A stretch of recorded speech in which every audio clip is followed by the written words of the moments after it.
સૌને જય સ્વામિનારાયણ. મારા વાલા ધરતીપુત્રોને મારા વંદન છે. આજે આ કાઠિયાવાડની ધરતી ઉપર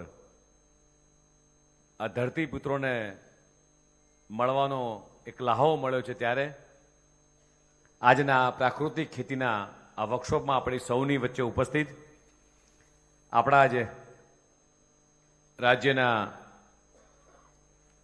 કૃષિ મંત્રી, સહકાર મંત્રી એવા શ્રી જીતુભાઈ વાઘાણીજી, એવા જ જિલ્લાના અધ્યક્ષ ભાઈ શ્રી અલ્પેશભાઈ, પ્રદેશ ઉપાધ્યક્ષ ભાઈ શ્રી રમેશભાઈ, સાથી મહામંત્રી શ્રી અનુરુદ્ધભાઈ, પૂર્વ મંત્રી અને ધારાસભ્ય શ્રી ભાનુબેન, એવા જ શ્રી જયેશભાઈ, પૂર્વ મંત્રી શ્રી, આપણા ધારાસભ્ય શ્રી રમેશભાઈ, મહેન્દ્રભાઈ, ગીતાબા, દુલભજીભાઈ, આખા રાજ્યનું પશુપાલકોનું દૂધ કલેક્ટ કરી અને અમૂલ બ્રાન્ડથી વેચતા મારા પરમ સ્નેહી મિત્ર અને વાઇસ ચેરમેન એવા ગોરધનભાઈ ધામેલિયા, જિલ્લા પંચાયતના પ્રમુખ સંજયભાઈ પીપળિયા, પ્રભારી શ્રી ભરતભાઈ આર્ય, કિસાન મોરચાના અધ્યક્ષ હિરેનભાઈ હિરબરા, શ્રી મનીષભાઈ અને સૌ મારી માતાઓ, બહેનો, અમારા પ્રવીણભાઈ પણ બેઠા છે, રમેશભાઈ પણ બેઠા છે, બધા જ વડીલો અહીંયા બેઠા છે, એ તમામને મારા વંદન.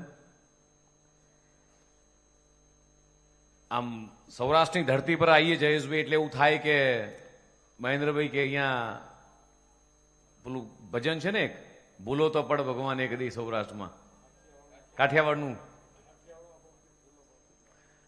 એવી રીતે 2 દિવસથી આ ભૂલો પડ્યો છું. પણ સૌરાષ્ટ્રની મહેમાન ગતિ શું છે, મારા ખેડૂતોનો જે આવકાર છે, હું ને હિરેનભાઈ વચમાં જે ચૂંટણી દરમિયાન પણ ખેડૂતોના ખેતરમાં જઈએ એટલે જે આવકાર મળે મીઠો, એ કદાચ કોઈએ શીખવો હોય તો એને સૌરાષ્ટ્રમાં આવવું પડે.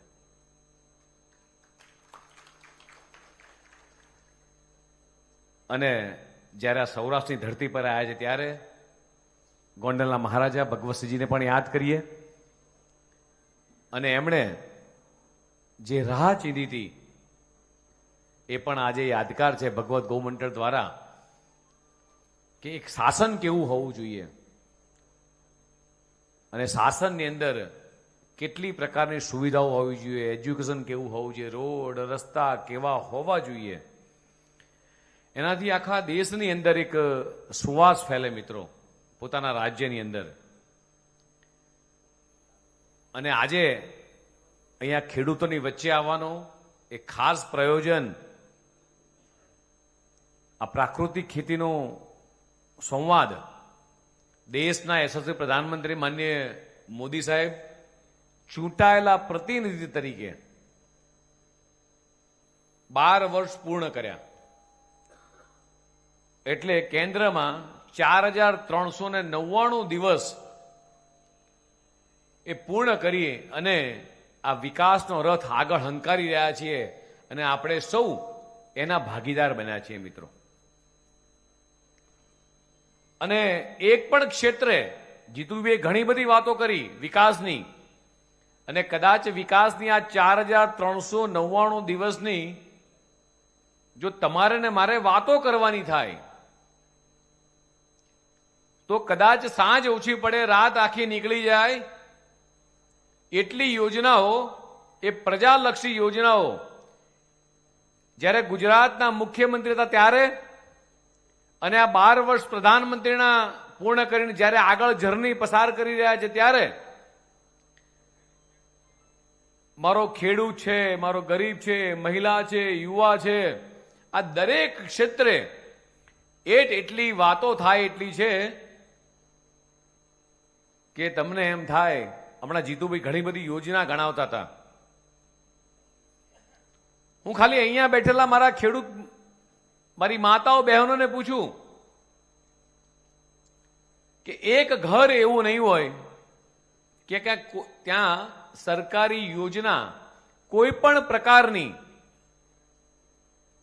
એ હું હોઉં, ગોરધનભાઈ હો કે તમે હો, કોઈ દરેક વ્યક્તિના ઘરે સરકારમાંથી મળેલા કોઈને કોઈ એન કેન પ્રકારે લાભ એ પ્રધાનમંત્રી માન્ય મોદી સાહેબે એ 12 વર્ષની અંદર એ આખા દેશમાં એ છેવાડાના ગામડા સુધી પહોંચાડવાનો પ્રયાસ કર્યો છે. આ ધારાસભ્ય મિત્રો, સંસદ સભ્ય મિત્રો, સરકારના મંત્રીઓ, આ તમામ લોકો અત્યારે એક ગામમાં આવતા આવતા ગામની અંદર મોડું એટલે થયું કે વૃક્ષારોપણ કરવાનું હતું. આખું ગામ ભેગું થયું. આખા ગામની અંદર સરપંચ દ્વારા આયોજન કરવામાં આવ્યું હતું. એક પેડ માં કે નામ 2500 જેટલા વૃક્ષો, માતાઓ, બહેનો, દીકરા, દીકરીઓ, બધા જ લોકો, બાળકોથી માંડીને બધા જ લોકો, આખું ગામ ભેગું થયું ને ગામના એક જગ્યાની અંદર આખો પ્લોટ સાફ સફાઈ કર્યો ગામના સ્થાનિક લોકોએ. અને 2500 કરતા પણ વધારે ઝાડ અમે બધા જ મિત્રો ત્યાં જઈને આવ્યા.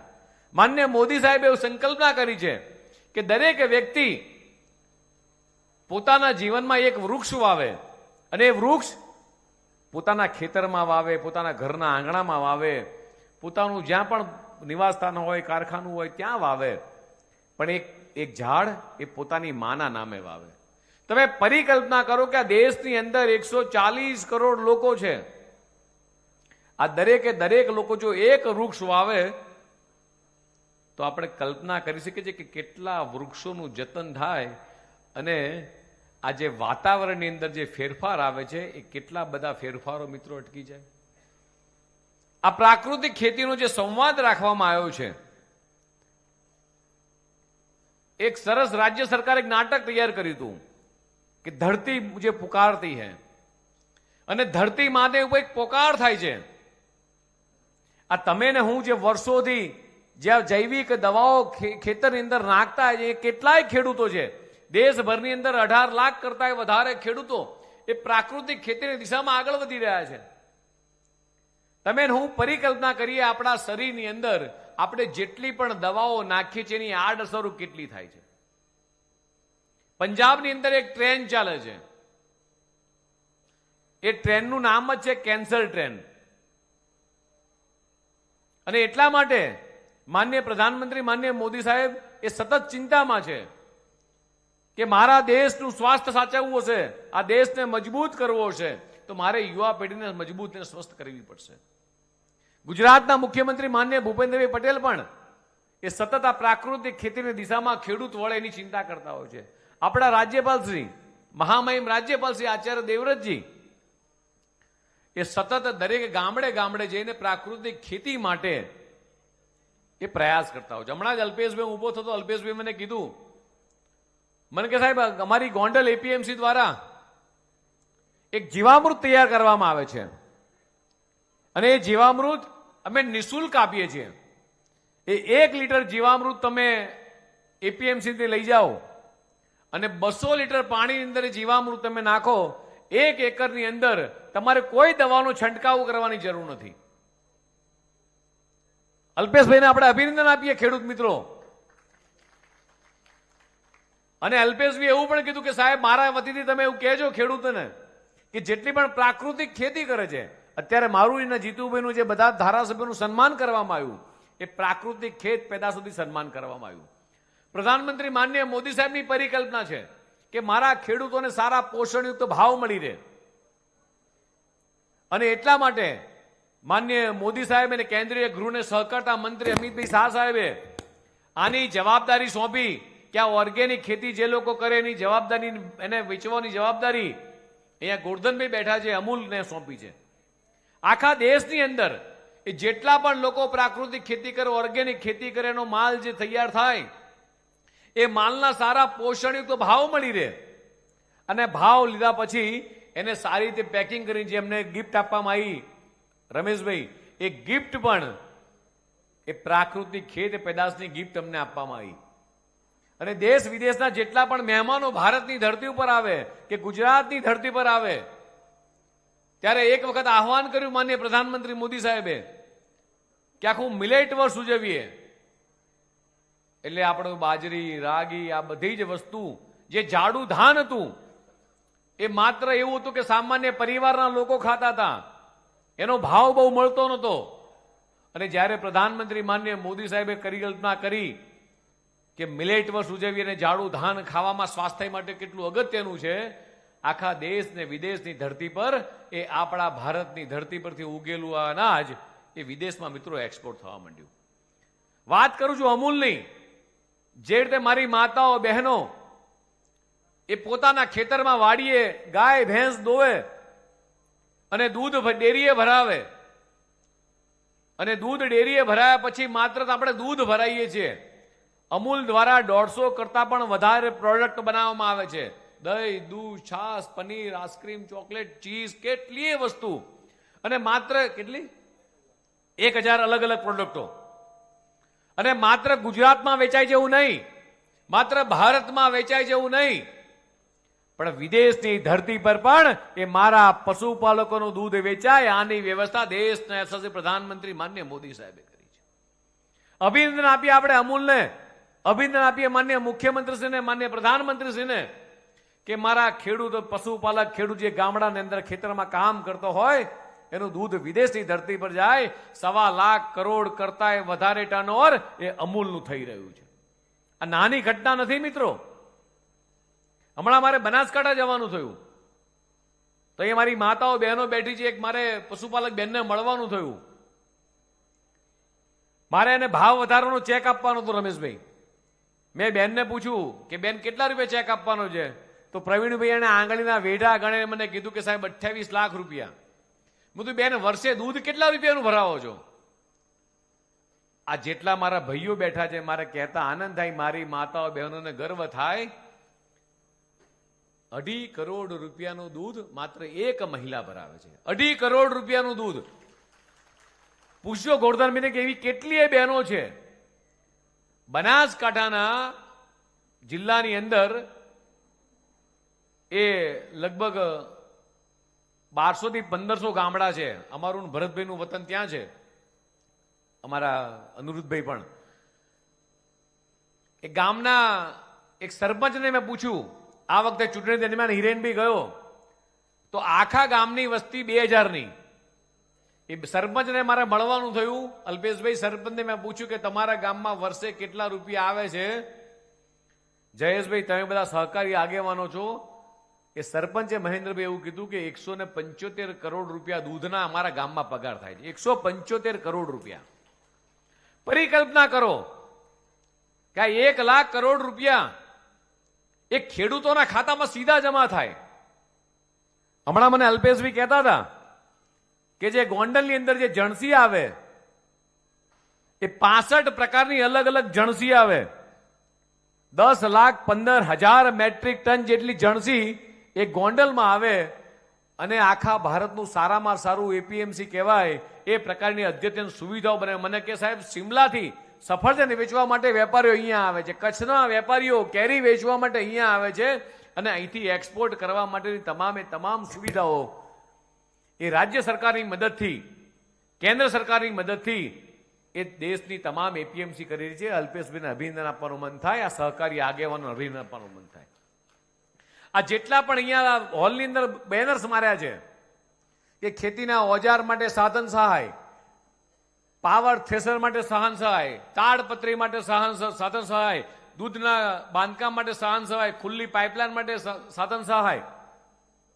145 જાતની કૃષિ મંત્રીને અભિનંદન આપવાનું મન થાય, ગુજરાતના મુખ્યમંત્રીને, કે 145 જેટલી યોજનાઓ મારા ખેડૂતો ભાઈઓ બહેનો માટે છે. આ નાની વસ્તુ નથી. એટલે મિત્રો ગોંડલ એપીએમસીમાં 12,000 કરોડનું ટર્નઓવર થાય. આખા રાજ્યની અંદર એ ટેકાના ભાવની ખરીદી કરવાની થાય. આખા દેશની અંદર હું ટેકાના ભાવની ખરીદીની વાત કરું તો લગભગ આખા દેશમાં આ 12 વર્ષમાં પ્રધાનમંત્રી માનનીય મોદી સાહેબ દ્વારા એમએસપીના ભાવ અહીંયા જેટલા પણ ધારાસભ્યો બેઠા છે, રમેશભાઈ મને જણાવતા આનંદ થાય મારા ખેડૂત મિત્રોને, 26 લાખ કરોડ રૂપિયા ના 12 વર્ષમાં એમએસપીના ટેકાના ભાવથી ખરીદી કરી છે. 26 લાખ કરોડ રૂપિયા. ગુજરાતની અંદર લગભગ 12,646.97 કરોડનું 17,41,287 મેટ્રિક ટનની મગફળીની ખરીદી કરી. 417.82 કરોડના મૂલ્યની 78,420 મેટ્રિક ટન સોયાબીનની ખરીદી કરી.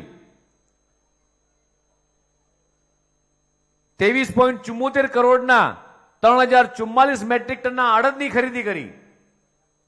આ ગઈ સાલના આંકડા બોલું છું. આ બધા જ આંકડા માન્ય જીતુભાઈના ડિપાર્ટમેન્ટના મુખ્યમંત્રી ભૂપેન્દ્રભાઈ પટેલના સહયોગથી આજે ખરીદી થઈ છે.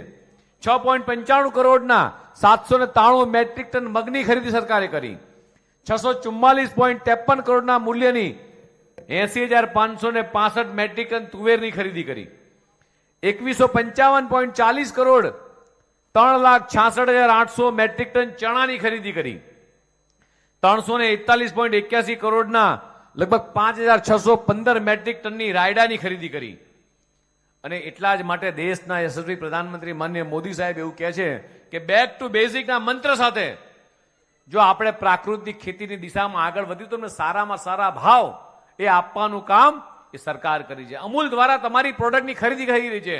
અલ્પેશભાઈએ પણ કીધું રાજ્યની મોટા ભાગની એપીએમસી એ જે ખેડૂત એ પ્રાકૃતિક ખેતી કરે માત્ર તમારે એમના ત્યાં ફોનથી નોંધાવાનું છે કે અમારે ત્યાં પ્રાકૃતિક ખેતી અમે ઉગાડી છે, તમે અમારી જમીનને અમારી સોઇલ ટેસ્ટ કરી જાઓ, અમારું અનાજ તમે ચેક કરી જાઓ, આ પ્રાકૃતિક ખેતી અમે કરી છે, તમને સારામાં સારા ભાવ મળી રહે એની વ્યવસ્થા મિત્રો રાજ્ય સરકાર કરી છે અને દેશના યશસ્વી પ્રધાનમંત્રી માનનીય મોદી સાહેબ કરી રહ્યા છે. અને આ ખેડૂતો અહીંયા બેઠા છે. તમે ને મેં છાંયડો, તડકો, વરસાદ, વાવાઝોડું બધું જ જોયું છે. મારી માતાઓ બહેનો અહીંયા બેઠી છે. યાદ કરીએ આપણે આજથી 25 વર્ષ પહેલાની એ કહાની. માથે બેડા ઉચકી અને મારી બા હોય કે અહીંયા બેઠેલા મારી માતાઓ બહેનો આપણે માથે બેડા ઉચકી ઘરમાં પાણી લાવતા હતા. સિંચાઈના પાણી દૂર દૂર સુધી વાત નથી. કુવામાં ની અંદર વરડું નાખીને ડોલથી પાણી ખેંચતા, કોસ બળદના કોસ ચાલતા, એ પરિસ્થિતિ મેન તમે જોઈ છે. જો સરદાર સાહેબે સરદાર સરોવરનું સપનું ના જોયું હોત, નર્મદા પર બંધ ના બંધાણો હોત તો મિત્રો આજે ગુજરાતની અંદરથી ગુરધનભાઈ કેટલાય ખેડૂતો હિજરત કરીને જતા રહ્યા હોત. એ સૌરાષ્ટ્રના તમામે તમામ ધરતીપુત્રોને મને વંદન છે. એ યાદ કરો એ પરિસ્થિતિ. આજથી 30 વર્ષ, 40 વર્ષ, 50 વર્ષ પહેલાની પરિસ્થિતિ યાદ કરો કે જે માઇગ્રેશન થયું. અહીંથી લોકો બોમ્બે જતા રહ્યા, અહીંથી સુરત જતા રહ્યા, અહીંથી દેશ વિદેશની ધરતી પર જતા રહ્યા. એનું એકમાત્ર કારણ હતું કે આપણી ધરતી સૂકી ભટ હતી, પાણી નહોતું, નદીઓ સુકાતી હતી, પાણી નહીં. મારી માતાઓ બહેનોને સૌરાષ્ટ્રમાં કોઈ દીકરી દે નહીં કે ત્યાં પાણી નથી. ધંધુકામાં કહેવત હતી કે ગોળીએ દેજો, પણ ધંધુકા દીકરી ના દેતા કે ત્યાં પાણી નથી. આ પરિસ્થિતિ મિત્રો તમે ને મેં જોઈ છે. આ પરિસ્થિતિને બહાર ઉજાગર કરવાનું કામ કોઈએ કર્યું હોય તો નતમસ્તક વંદન કરવાનું મન થાય કે દેશના યશસ્વી પ્રધાનમંત્રી માનનીય મોદી સાહેબ જ્યારે ગુજરાતના મુખ્યમંત્રી હતા અને એકમાત્ર મુખ્યમંત્રી જ્યારે ખેડૂતો માટે, ખેડૂતોના હિત માટે, એ ગુજરાતની જનતા માટે ઉપવાસ ઉપર બેસે. ત્યાં સરદાર સરોવર જેમ કે મારે ડેમની ઊંચાઈ વધારવી છે, મારે દરવાજા લગાવવા છે. કેન્દ્રમાં કોંગ્રેસની સરકાર, જ્યાં કોંગ્રેસની સરકાર અત્યારે જે રીતે ખેડૂતોને ભરમાઈ રહી છે, ખેડૂતોને અવળા રસ્તે લઈ જઈ રહી છે, એ કોંગ્રેસના મિત્રોને પૂછવું છે કે તમારી સરકાર હતી ત્યારે તમે ગોળીએ ધરવવાનું કામ કર્યું હોય તો આ કોંગ્રેસના નેતાઓએ કર્યું હતું. અને આ એ સરકાર છે જ્યાં ખેડૂતોને, કિસાનોને એ કિસાન સન્માન નિધિ આપી અને સાચા અર્થમાં એ ખેડૂતોનું સન્માન કરી રહી છે. દર વર્ષે સીધા ખેડૂતના ખાતામાં પૈસા જમા થાય. મિત્રો સરદાર સરોવર જો ડેમ ના બન્યો હોત તો આજે મારા કે તમારા ઘરમાં પાણી ના હોત. આ મારી માતાઓ બહેનો અહીંયા બેઠી છે, એ અત્યારે ખરા બપોરે તડકામાં માથે બીડું ઉચકી અને 2 ગૌથી પાણી લાવતી હોત. અને એ વખતના દિવસો યાદ કરો. અહીંયા વડીલો સૌરાષ્ટ્રના બેઠા છે. એ વખતના દિવસો યાદ કરો કે અમદાવાદથી ગાંધીનગરથી કોંગ્રેસના નેતા લીલી ઝંડી આપે અને લીલી ઝંડી ટ્રેનની હોય, ટ્રેનની અંદર પેસેન્જર ના હોય પણ પાણીના ટેન્કર આવતા હતા. આ ટેન્કર રાજ ખતમ કરવાનું કામ કર્યું હતું ભારતીય જનતા પાર્ટીની સરકારે. દેશના યશસ્વી પ્રધાનમંત્રી માનનીય મોદી સાહેબ જ્યારે ગુજરાતના મુખ્યમંત્રી ત્યારે કરી. આ વેદના, ખેડૂતોની વેદના ખબર હતી એમને. અને જેવા જ પ્રધાનમંત્રી બનતાની સાથે જ માત્ર 17 દિવસની અંદર એ સરદાર સરોવરના દરવાજા લગાવવાની મંજૂરી આપી. અને મને જણાવતા આનંદ થાય કે આજે ગુજરાતની અંદર મારા તમારા ઘરે જે પીવાનું પાણી આવે છે, તમારા મારા ખેતરની અંદર જે સિંચાઈનું પાણી આવે છે, તમારા મારા ઢોર જે પાણી માટે ટળવળતા હતા, જે ઢોર પાણી વગર કદાચ મૃત્યુ પામતા હતા, એ ઢોરને પાણી આપવાનું કામ કર્યું હોય, ખેતરને પાણી આપવાનું કામ કર્યું હોય, એનો શ્રેય કોઈને જાય તો ભારતીય જનતા પાર્ટીની સરકારને જાય. 75,000 કિલોમીટરનું નેટવર્ક આ સરદાર સરોવર ડેમથી છે કે કેવડિયાથી લઈને કચ્છ સુધી આ પાણી પહોંચાડવાનું કામ કર્યું તો દેશના યશસ્વી પ્રધાનમંત્રી માનનીય મોદી સાહેબે કર્યું છે. મિત્રો, આ નાની ઘટના નથી. અને સૌરાષ્ટ્રની અંદર સૌની યોજના થકી જે પાણી પહોંચાડવાનું કામ કર્યું એનો શ્રેય કોઈને જાય તો મિત્રો દેશના યશસ્વી પ્રધાનમંત્રી માનનીય મોદી સાહેબને જાય. અને જ્યારે માનનીય મોદી સાહેબની લાગણી છે કે મારો ખેડૂત એની આવક બમણી થાય, ભારતની ધરતી ઉપર જે ધાન ઉગે એ પ્રાકૃતિક ધાન ઉગે, આની મુહિમ જ્યારે સરકારે લીધી છે ત્યારે મારે તમને સૌને કહેવું છે મિત્રો કે આના વર્કશોપ પણ એ રાજ્ય સરકાર કૃષિ ડિપાર્ટમેન્ટ કરી રહ્યું છે. અને ત્યારે આવો આપણે સૌ અને સાથે મળી અને આગળ વધારીએ. આ તમે જે યુરિયાની થેલી જે વાપરો છો, આ યુરિયાની થેલી કેટલામાં આપણને પડે છે? સરકાર કેટલામાં આપે યુરિયાની થેલી? 266 રૂપિયામાં. અને સરકારને કેટલામાં પડે છે? સરકારને 2526 માં થેલી પડે. સરકાર ખેડૂતોને આપે થેલી 266માં. સરકાર કેટલી બધી પ્રકારની સબસિડી આપે છે મિત્રો, હું તમને ખાલી ગણાવું. અહીંયા 25 જેટલી યોજનાઓ અલ્પેશભાઈએ મારવાનો પ્રયાસ કર્યો છે. પ્રધાનમંત્રી ફસલ વીમા યોજના, કિસાન ક્રેડિટ કાર્ડ, પીએમ કુસુમ સોલાર પંપ સબસિડી, નમો ડ્રોન દીદી. મારી આ માતાઓ બહેનો ખેતરની અંદર ડ્રોનનું રિમોટ લઈને ઊભી હોય અને ખેતરમાં દવા છાંટતી હોય. આ વિદેશની ધરતી પર શક્ય નથી, પણ આજે ભારતની આ ધરતી પર શક્ય બન્યું છે. એનું એકમાત્ર કારણ છે દેશના યશસ્વી પ્રધાનમંત્રી માનનીય મોદી સાહેબ. મિત્રો, ટ્રેક્ટર માટેની સહાય, 1 લાખ રૂપિયાની ટ્રેક્ટર માટે સહાય, રોટોવેટર, કલ્ટિવેટર, ડ્રોન ખરીદવા 40 થી 50% સુધીની સહાય, સબસિડી, તાર ફેન્સિંગ માટે 50%ની સબસિડી, ઓર્ગેનિક ખેતી અપનાવવા માટેની તાલીમ, ખેડૂતોને સ્માર્ટફોન ખરીદવા માટે 40% અથવા 6,000 સુધીની આવક. મિત્રો, મને જણાવતા આનંદ થાય કે રાજ્ય સરકાર અને કેન્દ્ર સરકાર જ્યાં દેશના ખેડૂતો માટે કરી રહી છે એ ખૂબ સરાહનીય બાબત છે. અહીંયા જેટલા પણ ખેડૂતો છે, આમાં પ્રાકૃતિક ખેતી કેટલા લોકો કરે છે? પ્રાકૃતિક ખેતી હાથ ઊંચા કરો તો. જાજા કરે છે. હું એમ પૂછું કે ટ્રેક્ટરની સબસિડી કેટલા લોકોએ લીધી? એવી જ રીતે તમે લોકો રોટોવેટર સબસિડી કેટલા લોકોએ લીધી? ટેકાના ભાવથી મગફળી કેટલા લોકોએ ભરાઈ? કમોસમી વરસાદ આવે, સરકાર તમારી જોડે ઊભી રહી છે. આટલું બધું કરતા હોય તો માન્ય મોદી સાહેબ માટે તાળી પાડી દે. ચલો, આજના વર્કશોપ પછી આપણે આ પવિત્ર જગ્યાએ બેઠા છીએ તો મનમાં એવો સંકલ્પ કરીને જઈએ કે હું પ્રાકૃતિક ખેતીની દિશામાં હું ચોક્કસ આગળ વધીશ. અમારા બધા જ સહકારી આગેવાનો અહીંયા હાજર છે, અમારા એપીએમસીના ચેરમેનો, ધારાસભ્યો, સૌ મિત્રો અહીંયા હાજર છે. ત્યારે આપણા કૃષિ મંત્રી પણ હાજર. ત્યારે જ્યારે માન્ય પ્રધાનમંત્રી મોદી સાહેબના 12 વર્ષની ઉજવણી એટલે 4,399 દિવસની ઉજવણી નહીં, પણ મારા ખેડૂતોની ચિંતા કરવા માટે જ્યારે જે ભેગા થયા છે ત્યારે આપણે એવો સંકલ્પ લઈને છૂટા પડીએ કે આ પ્રાકૃતિક ખેતીની દિશામાં આપણે સૌ આગળ વધીએ. ભારત માતા કે જય. વંદે માતરમ. ખૂબ